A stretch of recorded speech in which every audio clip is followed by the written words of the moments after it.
C'est parti depuis ce matin pour l'examen du certificat d'études primaires et du concours d'entrée en 6e session 2023. Cette année, ils sont plus de 376 000 candidats à la conquête de leur premier parchemin. Nous serons à Kupela, à Ouagadougou et à Bobo-Dioulasso pour le lancement officiel des épreuves. Dans ce 20h, nous parlerons aussi de la session annuelle 2023 du comité de pilotage de la politique nationale de développement, une rencontre pour faire non seulement le point de la mise en œuvre du plan d'action pour la stabilisation et le développement, mais aussi proposer des stratégies pour l'atteinte des objectifs. La situation du Sénégal préoccupe ses ressortissants du Burkina. Nous sommes allés à la rencontre du secrétaire général de la communauté sénégalaise vivant au Burkina, proche du camp du président Macky Sall, et du vice-président du PASTEL, proche du camp Ousmane Sonko. Leur réaction dans un instant.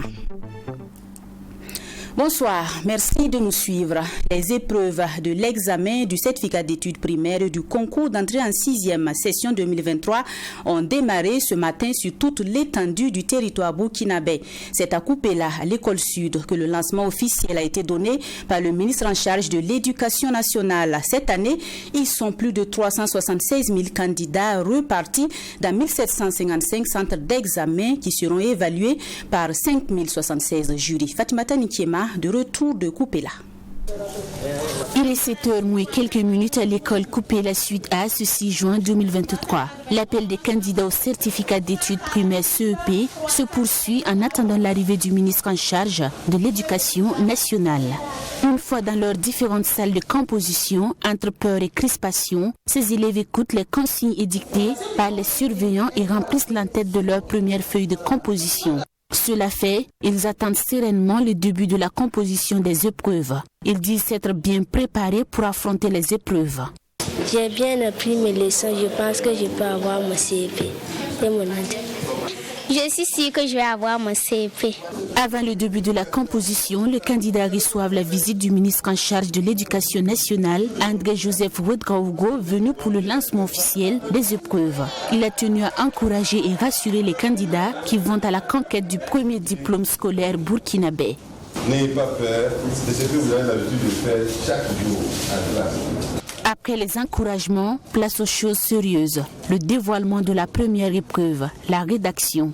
Dans ta famille, il y a eu une fête. Raconte. C'est donc parti pour la composition des épreuves du CEP 2023 sur l'étendue du territoire national. Et ce sont 376 799 candidats, dont 209 192 filles qui prennent part à cet examen, a laissé entendre le ministre en charge de l'Éducation nationale. L'année dernière, ils étaient plus de 430 000 candidats. Vous voyez, il y a une baisse significative du nombre d'inscrits. Vous pouvez lier cela, bien sûr, à l'insécurité. Et la particularité cette année, c'est que véritablement, les acteurs se sont beaucoup investis. Et beaucoup d'entraves, beaucoup d'obstacles qui ont été tous surmontés grâce à leur courage, à leur patriotisme. Malgré les difficultés liées à la situation sécuritaire, cet examen se tient partout au Burkina Faso, selon le ministre en charge de l'Éducation nationale. Il a donc saisi l'occasion pour saluer le travail abattu par l'ensemble des acteurs de l'éducation pour leur dévouement au travail. Je salue donc la résilience des élèves, de leurs enseignants, de leurs encadreurs pédagogiques. Je salue également le soutien de nos FDF. C'est grâce à tout ce monde que l'examen se tient sur toute l'étendue du territoire. Je pense que c'est un exploit qu'il faut saluer et encourager. Donc je suis là à couper là pour que de tous les 4 coins de notre pays, on voit que le Burkina est debout.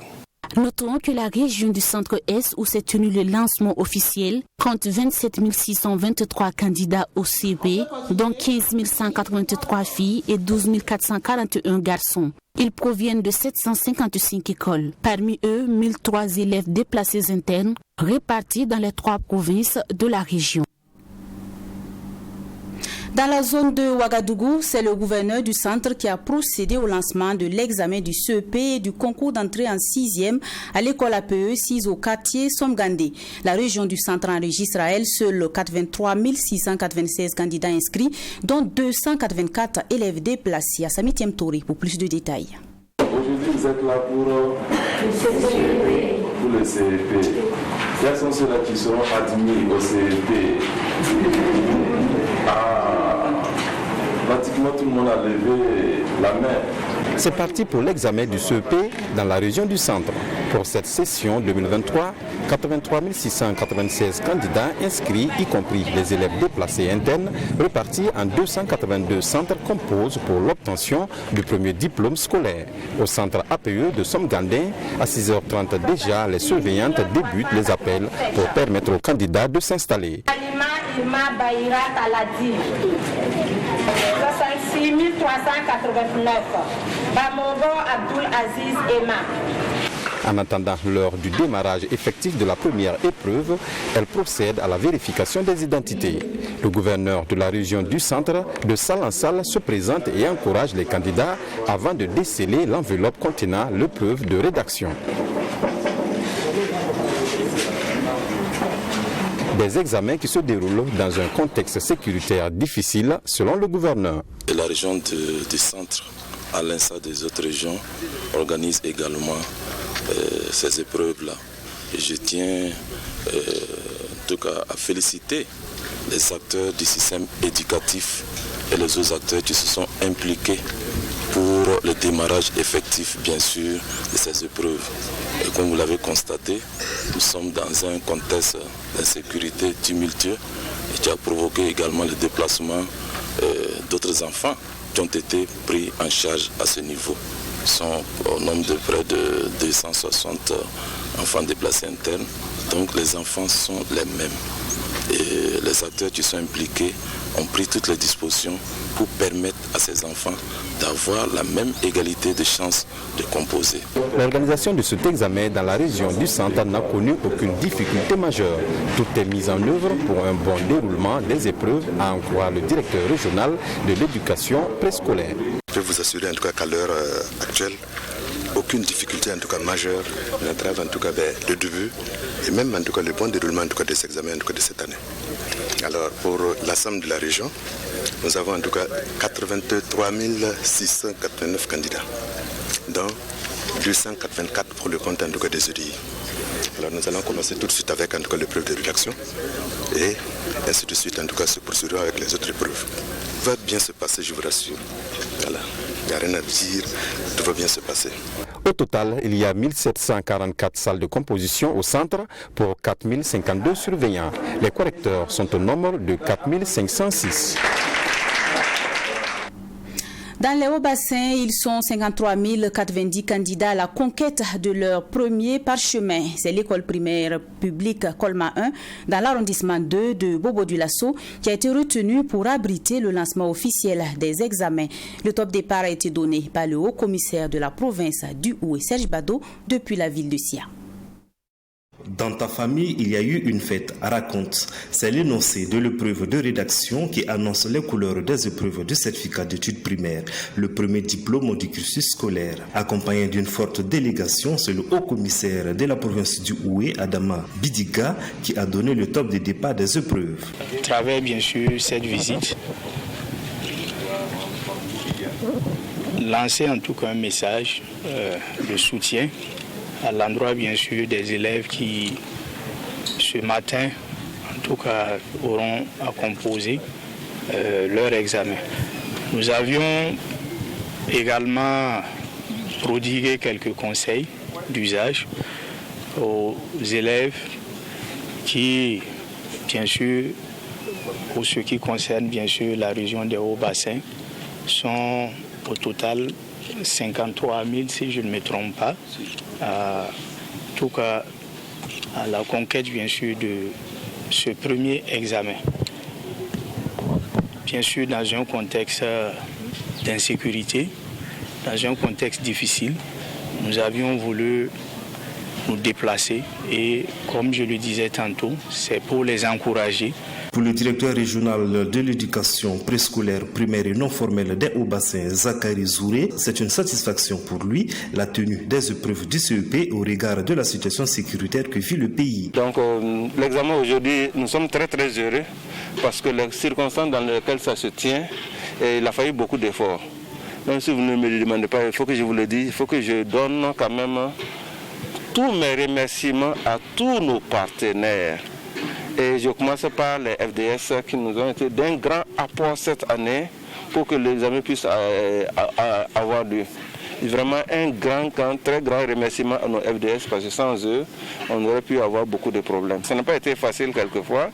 Des escortes ou des chemins sont quelquefois difficiles, mais grâce à leur bravoure, à leur courage, à leur détermination, pour l'avenir des enfants, tout est en place. Dans la région des Hauts-Bassins, c'est au total 53 000 candidats, dont 28 697 filles et 24 397 garçons qui prennent part aux épreuves du certificat d'études primaires. Sur le plan national, de 430 000 en 2022, l'effectif des candidats est passé à 376 275 candidats, 55,51% des filles. À côté des candidats du CEP, il y a ceux du CQP, le certificat de qualification professionnelle session 2023. C'est le ministre en charge des sports qui a donné le top départ en ouvrant l'enveloppe de l'épreuve d'électricité bâtiment et c'était au centre d'évaluation et de formation professionnelle de Ouagadougou. Durant une semaine, 10 502 candidats candidats repartis dans 10 métiers seront soumis aux différentes épreuves théorie et pratiques. Certificat de qualification professionnelle. Les examens du certificat de qualification professionnelle CQP sont ainsi lancés officiellement par le ministre en charge de l'emploi Boubacar Savadogo. Sereins et pleins de sourires, certains sont plutôt décontractés. Selon Latifatou Kabouré, candidate en électricité bâtiment, elle a eu assez de temps pour se préparer à affronter sereinement les épreuves. Je ne suis pas stressée. On nous a donné jusqu'à 9 mois pour la préparation, donc on s'est préparé. Je ne peux pas préparer ça en tant que tel comme ça. Je suis un candidat libre. Voilà, donc je suis venu voir ce que ça va donner. Et je pense que je suis confiant et il n'y a pas de souci, ça va aller.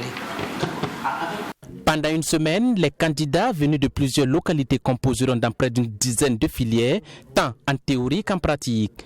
Plus de 10 000 candidats vont à la conquête de ce diplôme professionnel sur le plan national et au ministre de faire savoir que toutes les conditions sont réunies pour la bonne tenue de cet examen. Oui, ce matin nous lançons donc l'examen du certificat de qualification professionnelle CQP qui concerne un certain nombre de métiers. Donc il y a 10 métiers au total et nous avons 10 500 candidats qui sont répartis dans 201 jurys sur 13 centres d'examen dans différentes villes. Toutes les conditions sont réunies pour que les candidats soient à l'aise pour composer du début jusqu'à la fin. Pour cette session qui se déroulera jusqu'au 13 juin prochain, l'examen du certificat de qualification professionnelle connaît comme à l'accoutumée une spécificité avec des candidats qui composent leurs épreuves en langue nationale et des candidats malvoyants ou malatendants qui composent avec des interprètes. Dans un tout autre registre, à présent, l'on parle de la session annuelle 2023 du comité de pilotage de la politique nationale de développement.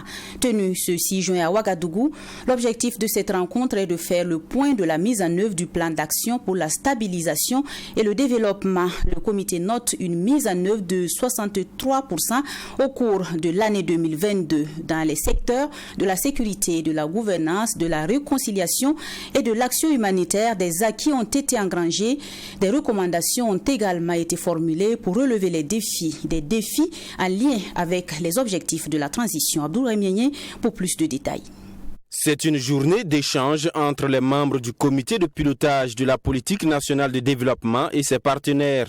L'évaluation de la mise en œuvre du plan d'action pour la stabilisation et le développement pour l'année 2022 indique un taux de mise en œuvre de 63%. Pour le ministre de l'économie, des finances et de la prospective Aboubacar Nakanabo, cela s'explique par d'importantes réalisations dans les 4 axes du plan d'action de la transition. Il s'agit des secteurs sécuritaires, humanitaires, la refondation de l'État et la réconciliation nationale. Nous sommes à 63% de réalisation, ce qui est appréciable mais qui montre aussi qu'on peut encore faire mieux. Sur les questions sécuritaires, vous pouvez tous constater qu'il y a des progrès qui sont réalisés, mais encore quand même du travail à faire sur le terrain. Le gouvernement fait beaucoup d'efforts en essayant d'acheminer des vivres aux personnes déplacées internes, en essayant d'accompagner ces personnes déplacées internes et de faire en sorte qu'ils puissent regagner leur localité d'origine dès lors que la sécurisation a été effective. Et le troisième pilier donc, qui porte sur la gouvernance, que ce soit la gouvernance politique, la gouvernance économique, la gouvernance locale, sur tous ces aspects, des efforts ont été fournis, beaucoup de réalisations donc, ont été relevées. Malgré ces acquis engrangés, beaucoup reste à faire. Selon les participants à cette rencontre, le gouvernement, à travers le ministre en charge de l'économie, dit en être conscient.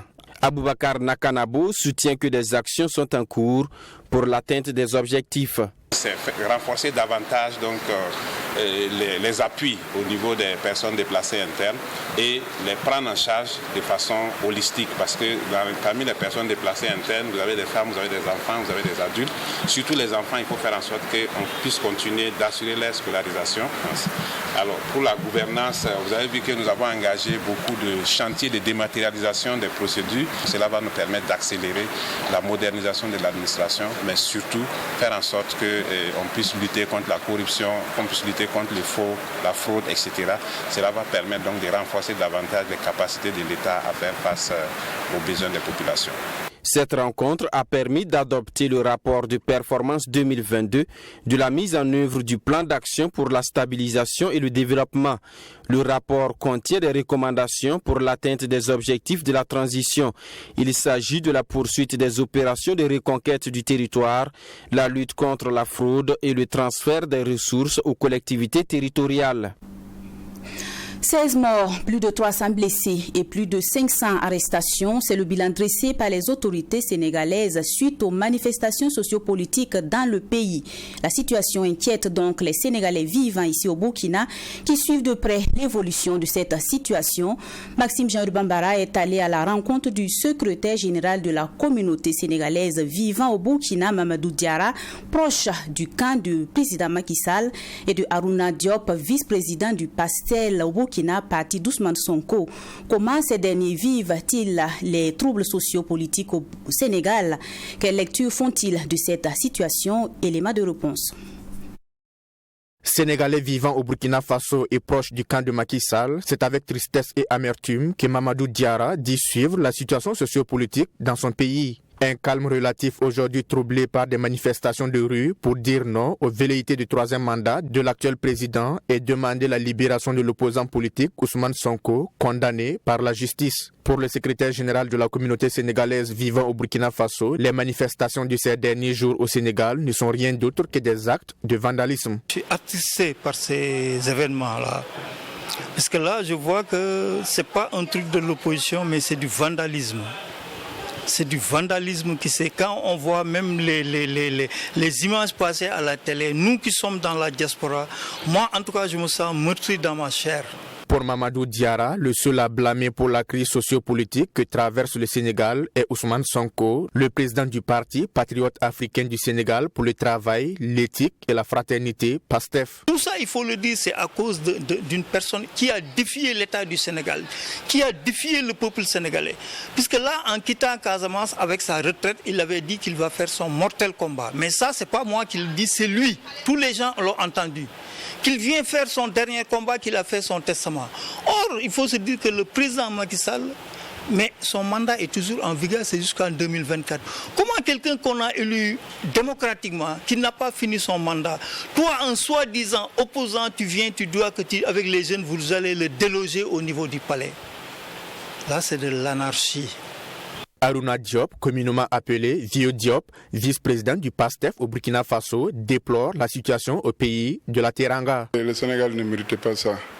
Le Sénégal qui a tout donné à Macky Sall, il a occupé tous les grands postes au niveau du Sénégal. Donc on attendait qu'il sortait par la grande porte, mais pas la dictature. Comme il ne veut pas la paix. Donc on a bien voulu qu'il termine son mandat, il organise les élections transparentes et voilà, le meilleur gagne, mais il ne l'a pas voulu faire. Il est en train d'écarter ses adversaires politiques. Si pour Harouna Diop, les raisons de la crise sont à chercher dans la volonté du président Macky Sall de briguer un troisième mandat, Mamadou Diarra, lui, s'oppose même à la conception faite d'un troisième mandat. Tout ça, si tu vois, c'est le problème du troisième mandat. Et ça fait mal qu'on a lutté en 2012 contre Abdoulaye Wade à cause du troisième mandat, y compris Macky Sall. Et aujourd'hui, il nous a même demandé de le voter pour qu'il puisse régler les problèmes de troisième mandat pour une bonne fois pour tous. Mais si on lutte contre ça depuis 2012, on fait 12 ans aujourd'hui, on revient pour les mêmes combats encore. Donc, ça fait mal, c'est pas agréable quand même. Nous, on dit deuxième quinquennat, eux, ils disent troisième mandat du président Macky Sall. Le président, avant tout, il a lancé un dialogue national. Il dit les gens, venez, on discute, il n'y a pas de sujet tabou. Mais venez, il y a des gars de l'opposition qui sont là-bas, il y a des... comment ça s'appelle la société civile.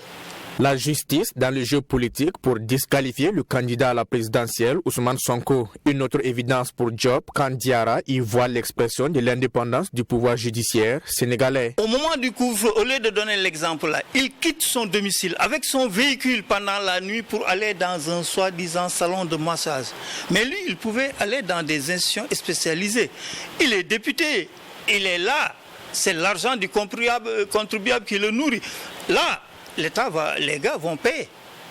Mais non, il est parti dans une maison close. La dame a porté plainte qu'il l'a violé à maintes reprises en le menaçant avec une arme. Mais là, tout ce qu'il devait, quand le truc est parti à la justice, on l'a appelé. Il devait aller pour dire que mais voilà ça, voilà ça, voilà. Mais non, à chaque fois que le procès doit se tenir lieu, il appelle à l'insurrection. Pour moi, depuis que Macky Sall est au pouvoir, le Sénégal n'a plus de justice. Parce que c'est une justice qui est manipulée. C'est une justice, on peut dire que c'est justice de Macky Sall. Or que la justice, ça fait pour tout le monde.